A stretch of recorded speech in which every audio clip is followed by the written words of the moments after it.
by Ohamu Baraka. November 21, 2017. We are called to speak for the weak, for the voiceless, for the victims of our nation. Martin Luther King. Beyond Vietnam, Yemen, the poorest Arab nation on earth, is the victim of a savage, illegal war waged by the Saudi Arabian monarchy.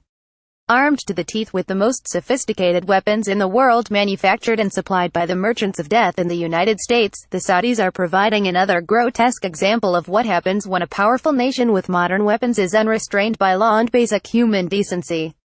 Flying hundreds of sorties and targeting the civilian infrastructure, water and sanitation plants, the electrical grid, agricultural fields, food storage facilities, hospitals, roads, schools. The result is over 20 million people, or 70% of the population, are now dependent on food imports. 7 million of them are facing famine-like conditions and rely completely on food aid to survive.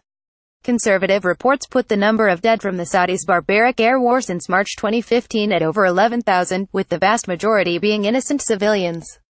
Meanwhile, untold millions have been displaced. All of the above acts against the Yemenis are war crimes. But the trauma and devastation of the people doesn't end here. For the last 2 weeks, the gangster family running the Saudi state has imposed a murderous air, sea and land blockade, preventing vital aid to those millions now dependent on it for their basic survival. However, the Saudis are not the only ones implicated in this unfolding international crime. Like most of the egregious, international human rights crimes of the late 20th and 21st centuries, the U.S. state is once again complicit. The fact is, the Obama administration gave the green light to the Saudi war on Yemen. This is a war that could not then or today have been launched and executed without direct support from the U.S. military. The United States provided critical support in the form of intelligence sharing and targeting, air-to-air refueling, logistics support, participation in the naval blockade, and billions of dollars in weapons sales. That support continues under the Trump administration, including the finalization of the multi-billion-dollar arms deal with the Saudis that was initiated under the Obama administration. Starvation is rampant, and the innocents are dying, but who cares when there is money to be made and geopolitical interests to protect? As the indispensable nation, the nation above all nations, it is of no real concern that starvation is a war crime. Rogue states, especially if they believe in their exceptionality, don't restrict themselves to the rules that apply to others. So like other elements of international law that the United States ignores, starvation, according to the Department of Defense, the U.S. Department of Defense considers starvation a legitimate weapon. Therefore, its use is strategic, and morality or its legality is of no concern to the masters of the universe. Mass starvation is not the only tragedy the people are facing. Yemen is also experiencing one of the worst outbreaks of cholera in the world since the epidemic in Haiti that began in 2010. The Red Cross reports that there are over 750,000 cases of infection, with the number expected to rise to over 900,000 by the end of the year. So far there have been over 3,000 deaths. In this period, when the corporate capitalist press and social media companies coordinate with the U.S. state to determine the range of acceptable information and selected facts presented to the U.S. public, it is not surprising Yemen has received scant coverage.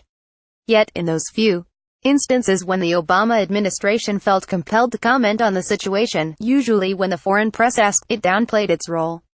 When pressed, the Obama administration provided a ludicrous explanation. Apparently, Saudi Arabia was justified in intervening for its own security and to restore democracy in Yemen. Today, the Trump administration doesn't even need to bother to provide an explanation for continued U.S. support to the barbarism in Yemen.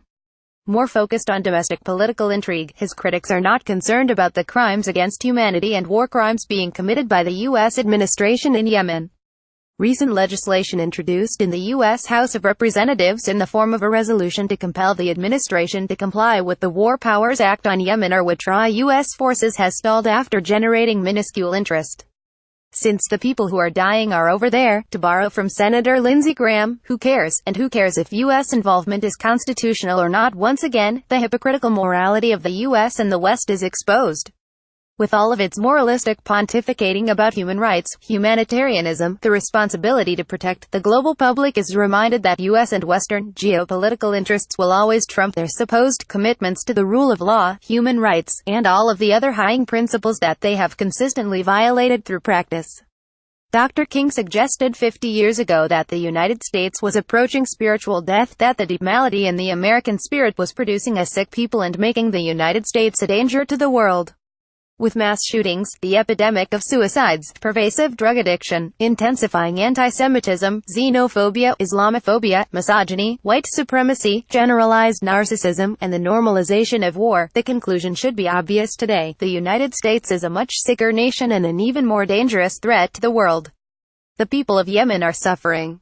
They cry out for help, for an end to their misery, respect, and protection of their human right to live. But their voices are unheard, drowned out by the noise of Russiagate, arguments about the meaning of Trump's latest tweet, and the latest episode of the TV show Scandal. While many activists in the U.S. who are aligned with the Democratic Party would reject it, the people in the global South, the racialized others whose lives have never mattered, understand clearly that Trump is not an aberration, he is the reflection of the American spirit. Ahamu Baraka is a board member with Cooperation Jackson, the national organizer of the Black Alliance for Peace, and was the 2016 candidate for vice president on the Green Party ticket. He is an editor and contributing columnist for the Black Agenda Report and contributing columnist for Counterpunch. He can be reached at www.ahamubaraka.com, read other articles by Ahamu, or visit Jameis' website.